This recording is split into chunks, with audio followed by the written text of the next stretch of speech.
el médico, después de haber visto muchos pacientes, resulta fácil como uno con solo ver la biotipología del paciente, uno puede tener una idea de cuál es su problema de salud. Por ejemplo, en EPOC sucede que hay esto que llamamos fenotipos. Los fenotipos son como expresiones físicas de condición genética que tiene el individuo, ¿no? Entonces, en EPOC tenemos estos dos fenotipos, donde si yo sé que el paciente es un varón que ha sido fumador muchos años y pues tiene una espirometría con diagnóstico de EPOC o tiene síntomas respiratorios crónicos, es fumador, yo supongo que tiene un EPOC. Hay como dos grandes fenotipos. Este fenotipo le llaman el paciente abotagado azul, el blue blotter. Ese es el paciente que pasa comúnmente con mucha tos y mucha flema. Este es el paciente de bronquitis crónica. Recordándoles el término bronquitis crónica, definido como tos con o sin expectoración en por lo menos 3 meses de 2 años consecutivos. Ese es el término correcto cuando le pregunten por bronquitis crónica. No digan ni que inflamación de los bronquios, no digan eso. Tos con o sin inflamación, tos con o sin expectoración en por lo menos 3 meses de 2 años consecutivos. Ese es un tipo de paciente. Aquí este paciente se ve como un poquito como pícnico, como el autor, el artista intentó mostrar como que estaba como acrocianótico y aquí está como tosiendo. Y bueno, el otro fenotipo es el soplador rosado, el pink puffer, el soplador rosado del paciente enfisematoso. ¿Qué tal? Recordando que el paciente de enfisema es aquel que tiene prácticamente como síntoma cardinal la disnea, solo disnea. En la vida real, este es el que más frecuentemente vemos. El paciente se ve como demasiado, el paciente se ve delgado.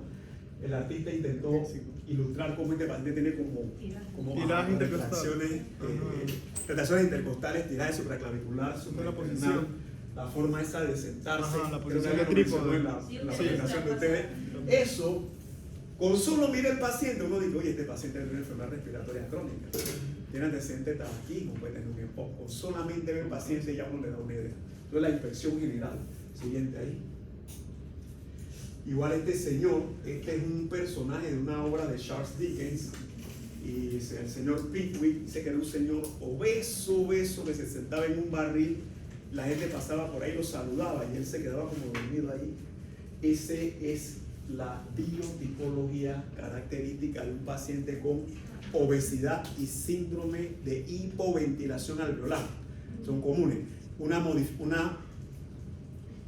forma peculiar del síndrome de hipoventilación alveolar es el síndrome de Pickwick, obesidad e hipoventilación alveolar. O sea, con solo ver una persona así obesa, usted ve una persona cuello corto, micrognatia, obesidad central, está en la clase de neumología de que cabeceando, puede ser síndrome de Pickwick. No hay nadie aquí con esas cualidades. Y bueno, para recordarles que este paciente, cuando uno ve un tórax como este, uno supone un paciente con una enfermedad consuntiva, un paciente caquético, un paciente consumido. Cuando uno con solo mirarlo, yo no sé qué tiene este paciente, pero yo veo un paciente así consumido, yo pienso que este paciente debe tener una enfermedad consultiva, puede tener un CA. En el hospital usamos la palabra CA para no hablar delante del paciente cáncer. ¿Qué cosa digo, doctor? Usamos la palabra CA. Usamos B24 para decir paciente VIH-Sida, que es una enfermedad consultiva. ¿Cuál otras dos se le ocurre? Exacto, son dos importantísimas. Tuberculosis. Siempre que ustedes tuberculosis van a tener bueno. Tuberculosis es una enfermedad consultiva. La medicina es fácil. Tuberculosis es una enfermedad consultiva. ¿Cuál otra se le ocurre? Desnutrición severa. Sí, si yo no me nutro, por supuesto que puedo quedar en estado de consumición. Y en cuanto a enfermedad propiamente, hay un montón, la lista es larga, pero que no se les debe olvidar, diabetes. Diabetes es una enfermedad consultiva y no es inusual, es súper frecuente. Hay pacientes que debutan su diabetes con pérdida de peso y orinadera, pérdida de peso y orinadera. Tomo agua, estoy perdiendo peso, yo estoy comiendo todos los días, doctor, no sé por qué estoy perdiendo peso. Alguien algún día se le ocurre mandar una glicemia y tiene 475 de glicemia, y lo que tenía era diabetes el paciente.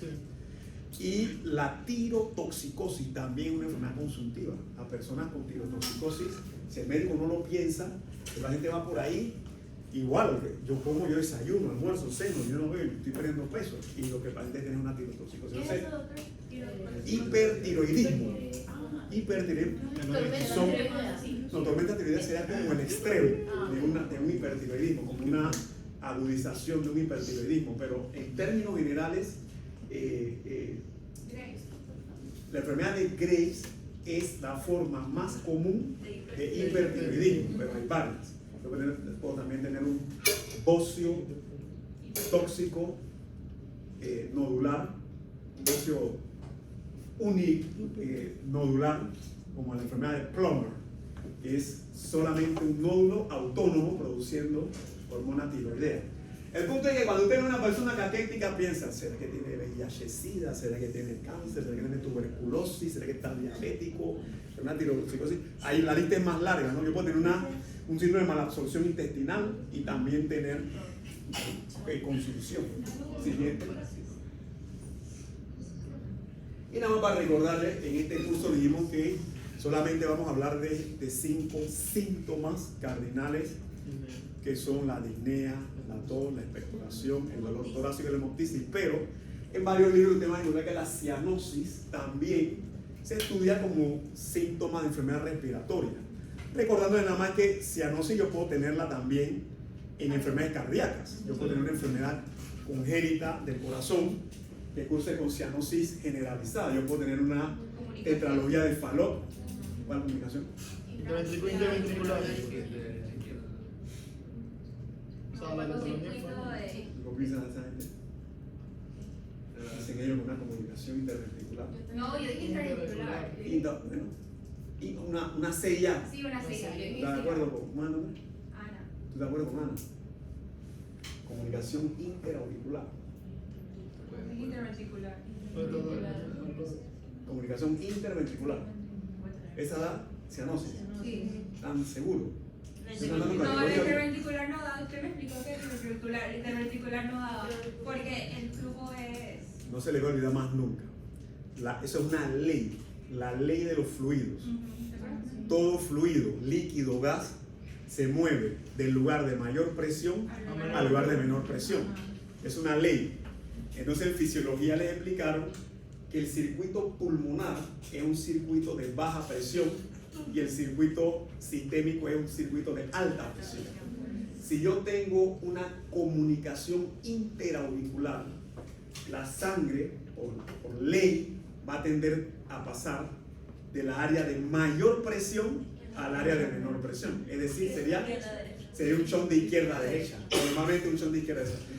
Si la sangre de la aurícula izquierda pasa a la derecha, esa sangre ya venía del pulmón, ya venía oxigenada. Las pacientes de sella no hacen cianosis.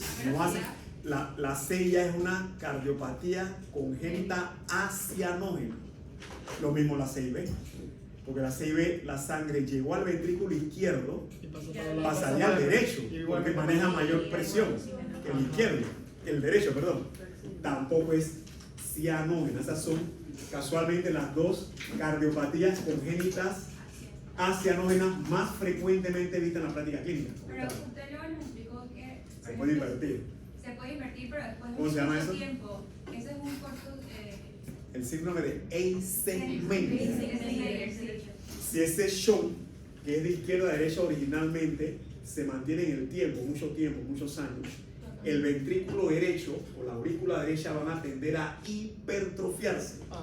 Y si con esa hipertrofia logran tener una masa muscular tal que movilizan mayor volumen y mayor presión que la izquierda, el shock se invierte. Y eso es grave en un paciente. Sí, entonces ahí sí sería una cardiopatía cianógena. Cuando un paciente que tenía un shock de izquierda a derecha, el shock se invierte, se torna entonces cianótico. Entonces, esa sangre que ni siquiera ha ido al pulmón a oxigenarse, ahí sí habría cianosis. Pero nada más recordarle que pues, con solo ver un paciente morado los labios, morado los dedos, este paciente debe tener algo cardíaco o pulmonar. Con solo mirarlo, para tener una idea del poder que tiene la observación para llegar a hacer un diagnóstico. Siguiente ahí.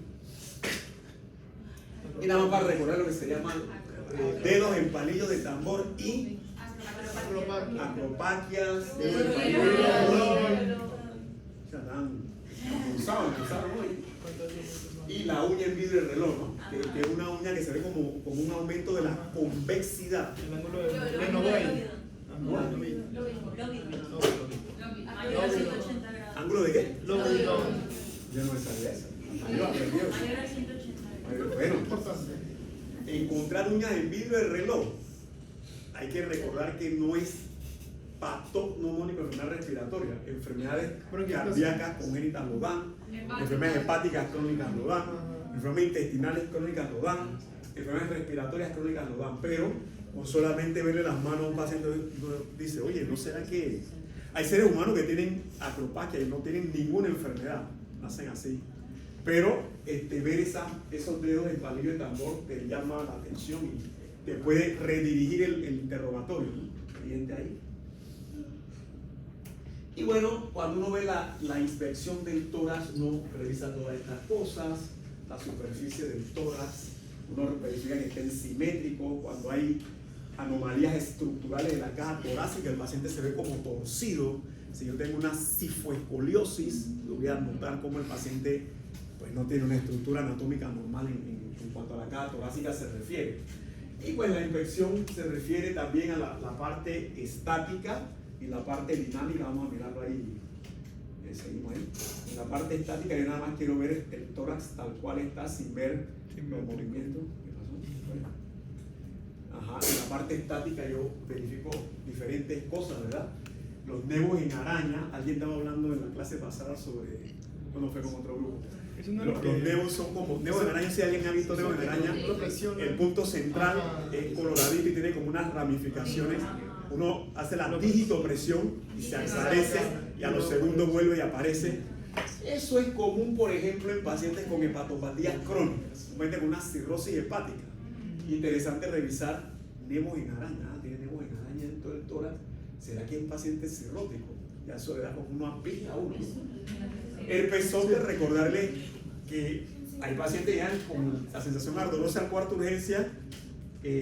Nadie hace el diagnóstico hasta que el día siguiente regresa o los 2 días con ya la vesícula, ya es fácil.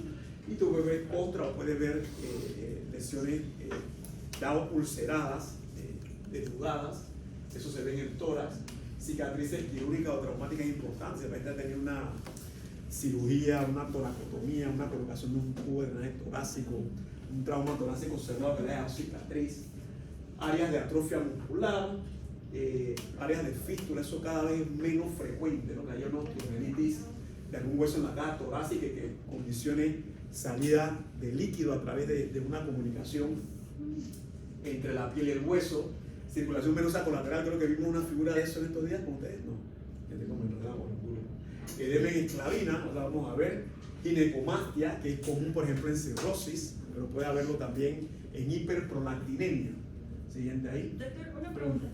¿Cuál es la diferencia entre nevos en araña y telangiectasia? Lo mismo, es el mismo concepto. Son telangiectasia o nevos en araña. El mismo concepto, sí, telangiectasia, sí. Aquí, para ilustrar lo que sería una circulación venosa colateral, que también puede haberla en la piel del abdomen también, y aquí la estamos viendo en la piel del tórax. No es normal observar esas venas superficiales tan prominentes, ¿verdad? Se ven así todas como arrosariadas. Cuando uno ve una cosa como esta, tendría que suponer que hay algún tipo de obstrucción en alguna parte dentro del tórax. Esto lo vemos con alguna frecuencia en los pacientes que tienen un síndrome de compresión de la vena cava superior.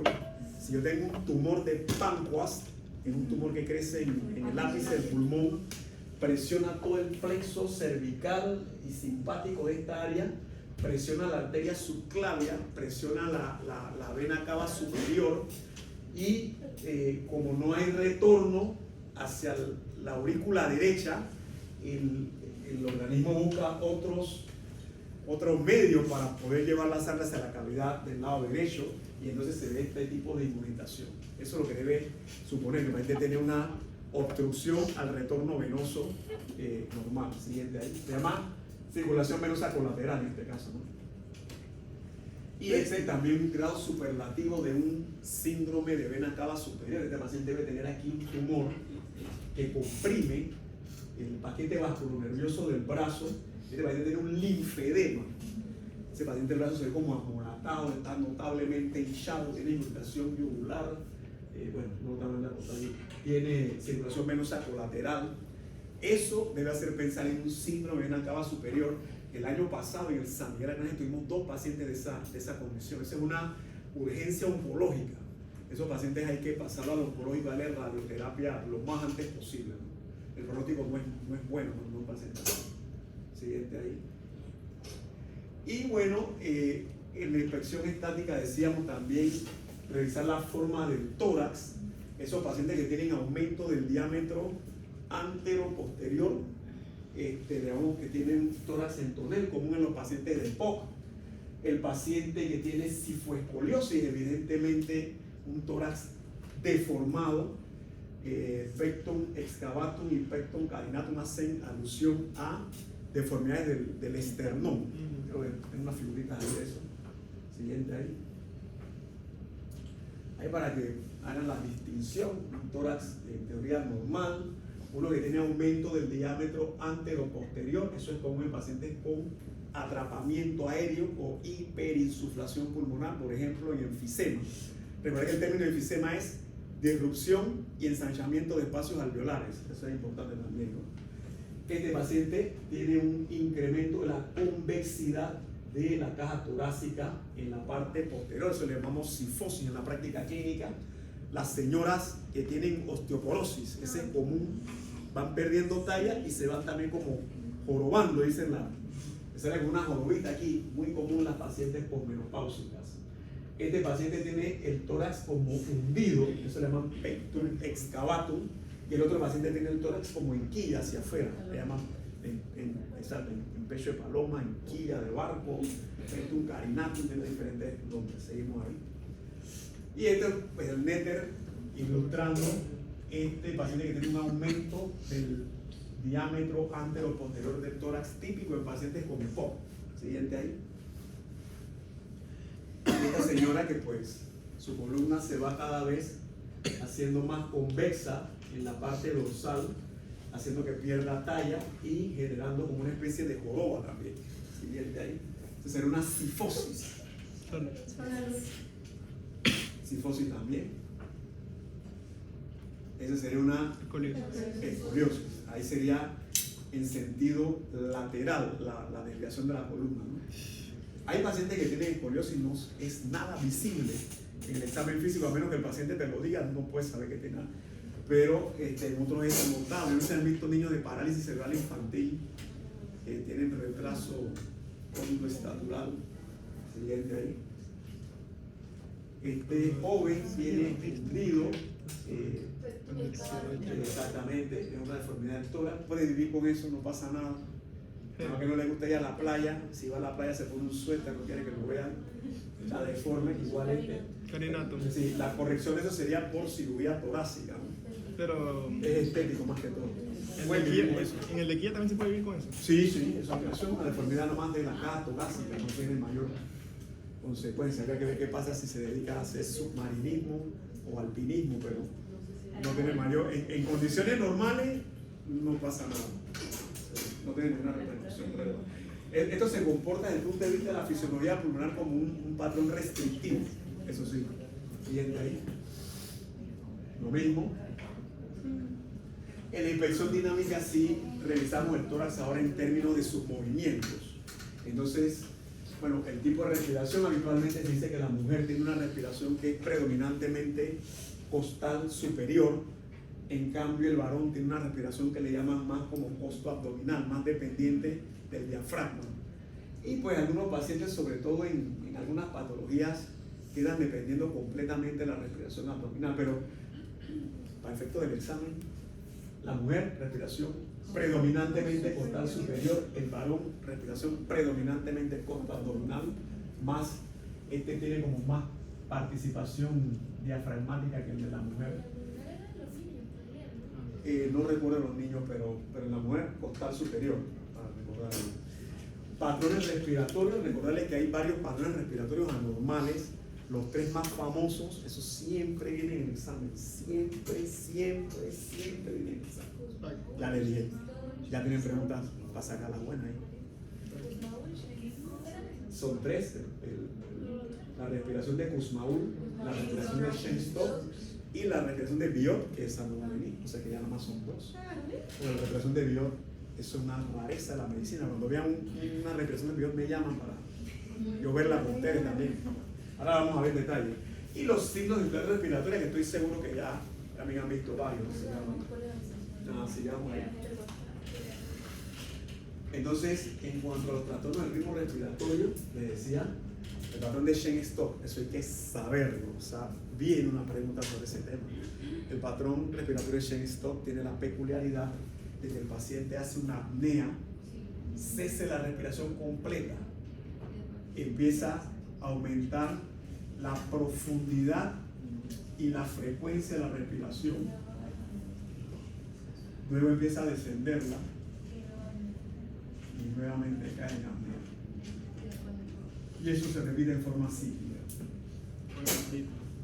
Eso es común en pacientes con daño neurológico, súper común.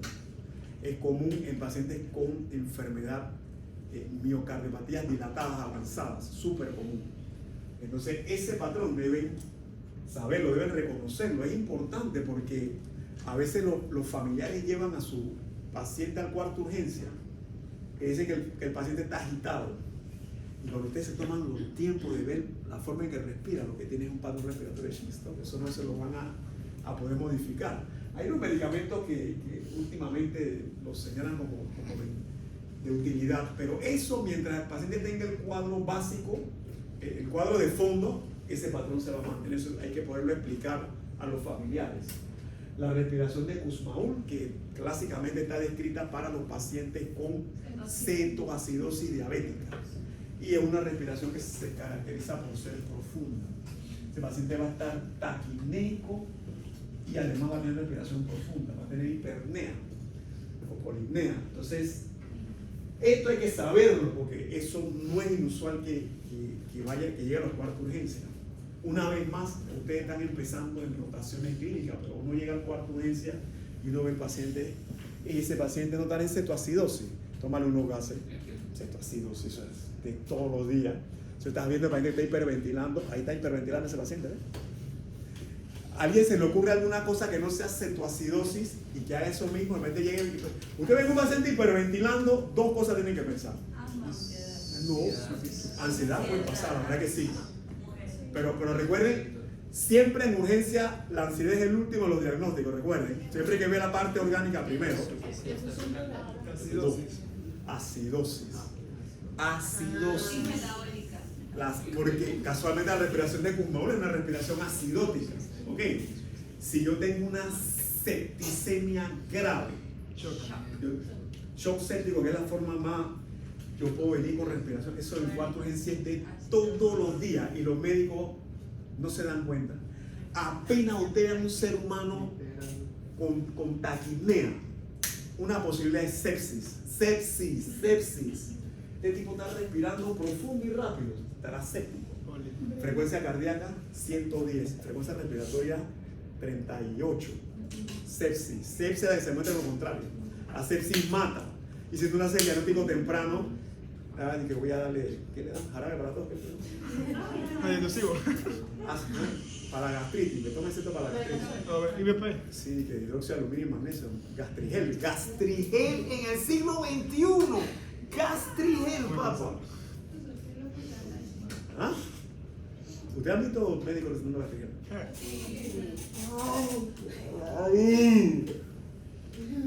Ya te están dando gastro también, ¿no? Sí. ¿Y qué le han dicho en gastro de gastrigel? Todo individual de protones. Léale, claro que sí, porque ese lo he mostrado eficaz hoy día. O sea, hidróxido de aluminio y magnesio. Y que es la otra cosa que usan también, y que ribarboisoda. ¿Ah? Ribarboisoda. Yo he visto médicos recetando ribarboisoda, papá. 121. ¿Eso qué es? Y que para el hígado, para la bilis, no sé qué dice que es. Para la vesícula. Sí. Y a la abuela le gusta esa receta. Entonces lo da y se sienten mejor. Se no sirve para nada. Ok, entonces, respiración de Biot, la verdad es que es bien rara. Yo jamás he visto una respiración de Biot, pero está elegida como una respiración irregular, con episodios de apnea, con hipernea, con hipopneas. Esta no viene en el examen. Next. Doctor, Diga. ¿cuál es la diferencia entre una hipernea y una polipnea? Esa es buena pregunta. Yo te creo que es lo mismo, porque en un caso, bueno, casualmente aquí ves, en un caso hay aumento tanto de la frecuencia como de la profundidad. Pensar, en hipernea yo puedo tener aumento de la frecuencia y de la intensidad, y la profundidad, perdón, como señala aquí. Respiración normal, hiperventilación, que sería como aumentar la frecuencia. Pero si yo aumento la frecuencia y la profundidad, estaría hablando de hipernea. Son términos que en la práctica realmente no lo usamos mucho. Van a ver unos términos que batipnea, hipernea, polipnea, pero realmente hablamos de pacientes taquineicos, pacientes con distrés respiratorio. Este término en clínica no debía usarse porque la ventilación es un proceso más como fisiológico, no tanto como el aspecto clínico, ¿no? En la respiración de Kussmaul les decía que es no solamente aumento de la frecuencia, esto sería una hipernea. La respiración de Kussmaul sería una hipernea porque tiene aumento de la frecuencia y aumento de la profundidad. ¿Okay? El de Shane Stoker le dije que es cíclico y Biot que es una respiración irregular, pero esto lo vamos a preguntar en el examen de alguna manera. La de Biot, la de Kussmaul y la de Shane Stoker. No sé cómo, pero va a venir. Si es hiperventilación. Tienen que leer sobre el patrón respiratorio de Shane Stoker. Lean sobre eso, lean. Porque una pregunta va a venir en el examen. Y lean sobre Kussmaul, porque una pregunta va a venir en el examen. En el superlibro. ¿Cuál? Está. Sí, claro que sí. Sí, ¿Y por qué le llaman superlibro? En la letra está. Y dice Está bueno. que cada vez que sube Ajá. está normal la saturación, pero cada vez que baja la saturación Así mismo es. desciende. Sobre todo cuando hace la apnea. El paciente hace descenso en la saturación de oxígeno. Next. Bueno, casualmente ahí están los términos. Ahí. En la polipnea habría como aumento tanto de la frecuencia como de es como una hipernea, Exacto, polipnea. En la batipnea solo aumento de la profundidad. En la batipnea. Acá habría aumento de la profundidad y de la frecuencia.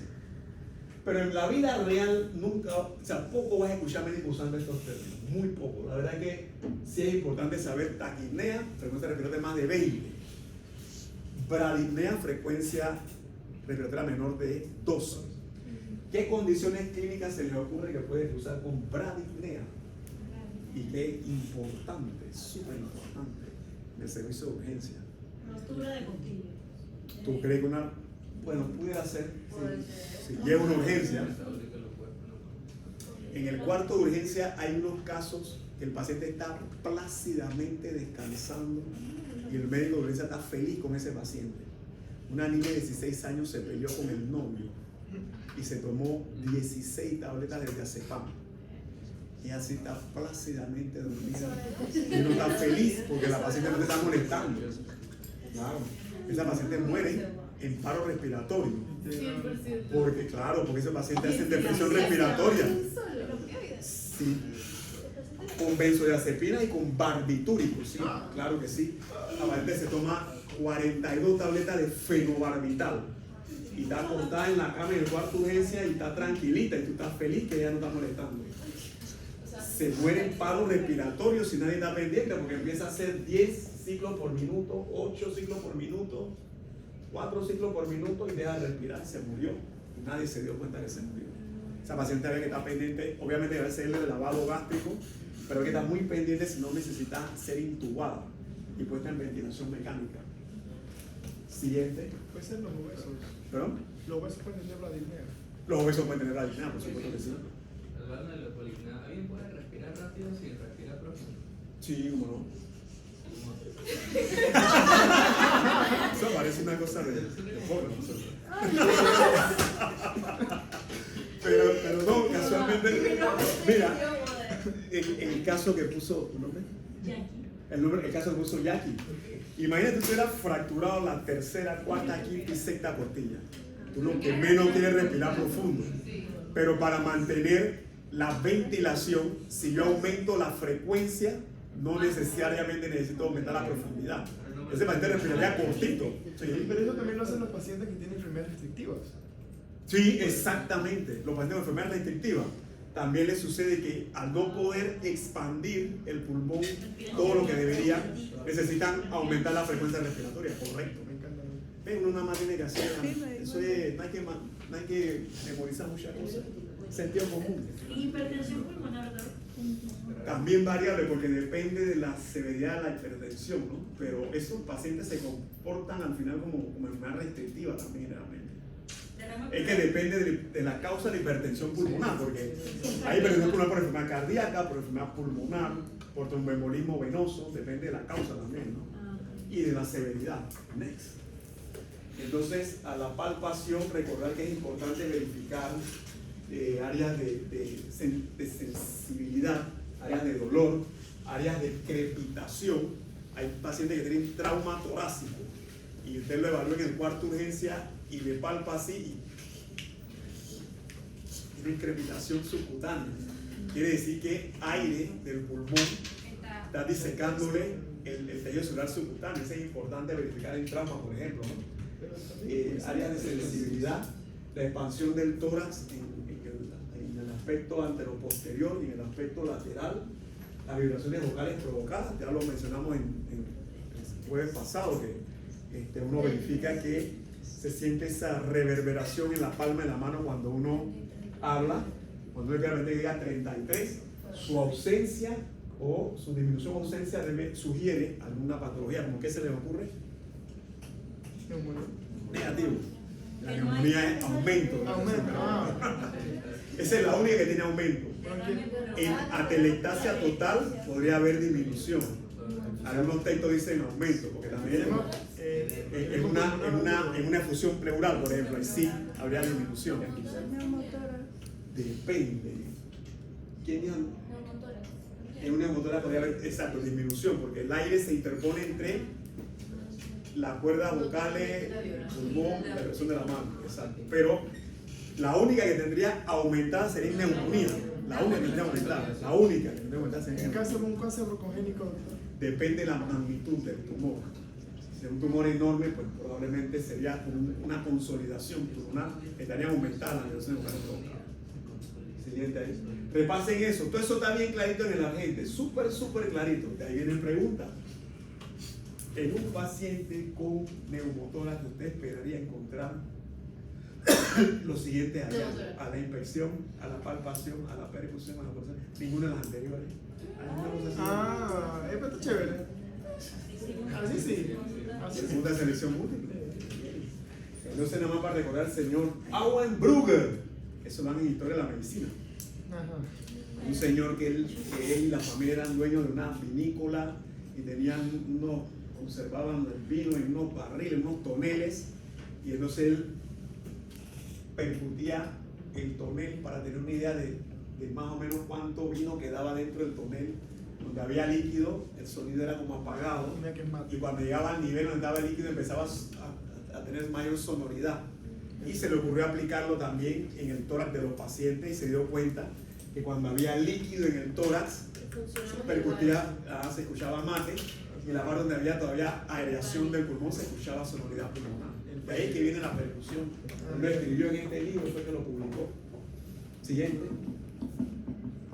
Y pues esto es una de las cosas que más le cuesta a un estudiante cuando está empezando en las rotaciones, percutir un tórax. Más le cuesta a las chicas, no sé por qué, no sé si será entre las uñas, entre una uña. Recordar la posición correcta del dedo plexímetro, el dedo percutor, y entonces recordar que el movimiento es de las muñecas realmente, ¿no? Ahora ustedes van a hacer unos videos donde ustedes van a mostrar a mí su experticia haciendo examen físico. Pero si no Eso es suena, practicado, pero ¿y si no suena? debe sonar. Mira, pero. Practiquen. Hay que Yo practicar. me puedo dar así porque Entonces aquí, pues los pasos a seguir, pero esta es la teoría. Lo que tienen que hacer es hacer el ejercicio con sus sobrinos, con sus nietos, con sus Nieto. con sus primos, No con tengo sus ni hijo, abuelos. O algún familiar, con el abuelo. ¿Ah? Next.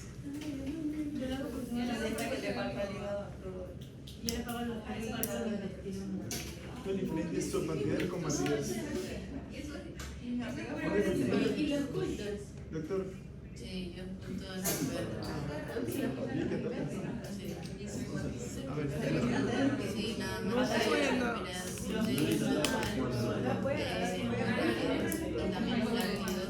¿Qué pasa? Y los latidos de ellos son como si fuera ¿Estás perro. cansado?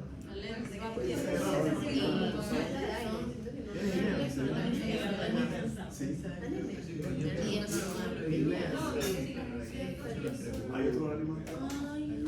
nebulización, papá. ¿Verdad sirve? Pues el glutamol. Ese era. Sábado. Sí, gracias.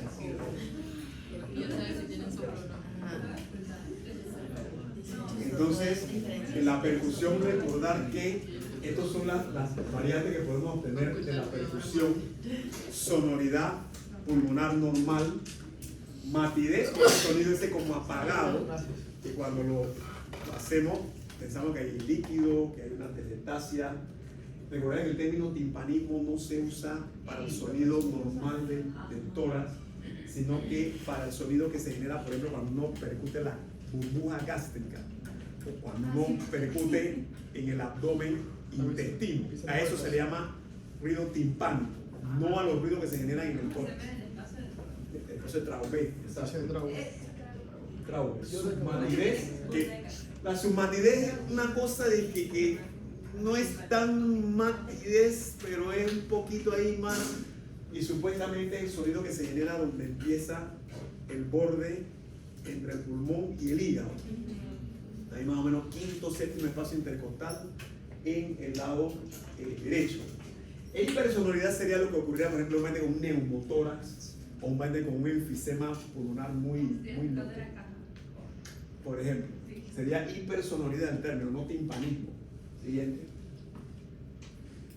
Y bueno, nada más recordarles aquí, esto realmente en la práctica no lo usamos mucho, no van a escuchar muchos médicos hablando de estos términos. La respiración traqueobronquial es la que ustedes escuchan cuando ponen el estetoscopio en la parte más central del tórax, donde está la región external.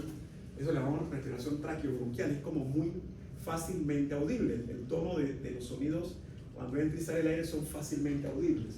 En cambio, la respiración bronquiovesicular es un poquito más periférico y el sonido no es como tan fácilmente audible. Esos términos de vesicular, porque ya ustedes saben que en este curso no usamos nada de murmullo vesicular ni esas cosas. Aquí vamos a usar el concepto de pulmones claros, sin ruidos agregados, o pulmones con buena entrada y salida de aire. Next.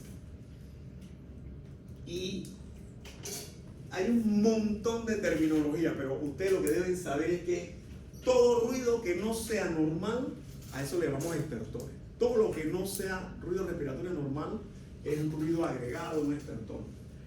A los estertores secos, o los estertores secos, están identificados por aquellos que escuchamos por afectación de la vía aérea, generalmente periférica, ¿no?